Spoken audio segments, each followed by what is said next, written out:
The honey badger is reputed to have the greater honey guide as its partner. The bird leads the honey badger to bees' nests by calling for it to follow.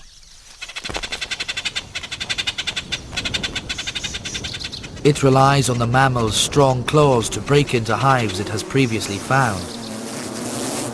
Oddly, this partnership has yet to be proven by science, but these people have not only witnessed it, they too are regularly guided by the bird.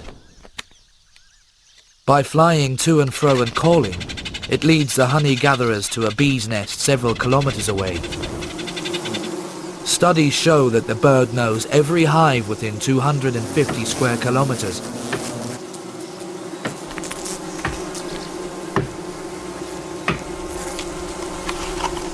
The honey gatherers rely on the bird for their livelihood and always leave some comb as a reward.